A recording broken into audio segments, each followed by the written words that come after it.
దీపావళి తరువాత కార్తీక మాసంలో వచ్చిన నాగుల చవితి పర్వదినాన్ని ప్రజలు భక్తి శ్రద్ధలతో జరుపుకున్నారు.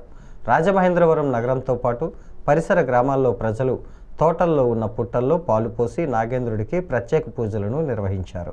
ఉదయం నుంచే పెద్ద ఎత్తున JN road, central jail road, Diwan Cheruvu, Lala చెరువు, మోరంపూడి, జడ్జి బంగ్లా ఏరియా తదితర ప్రాంతాల్లో పుట్టలకు పూజలు చేయడం ప్రారంభించారు.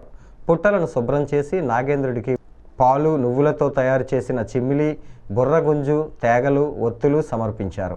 అక్కడే కొబ్బరికాయలు కొట్టి నైవేద్యం సమర్పించి ఏడాదంతా తమను చల్లగా చూడాలని, తమకు ఎటువంటి అపాయాలు కలగకుండా కాపాడాలని వేడుకున్నారు. కుటుంబ సభ్యులతో కలిసి నాగేంద్రుడికి పూజలు నిర్వహించి తోటల్లో ఆహ్లాదంగా బాణాసంచా కాల్చుతూ ఆనందంగా గడిపారు. ఇదే రోజు నుంచి కార్తీక వన సమారాధనలు ప్రారంభించడం ఆనవాయితీగా వస్తుంది. ఏపీ హౌసింగ్ కార్పొరేషన్ మాజీ చైర్పర్సన్ మేడపాటి షర్మిలారెడ్డి నాగుల చవితి సందర్భంగా నాగదేవతకు పూజలు నిర్వహించారు.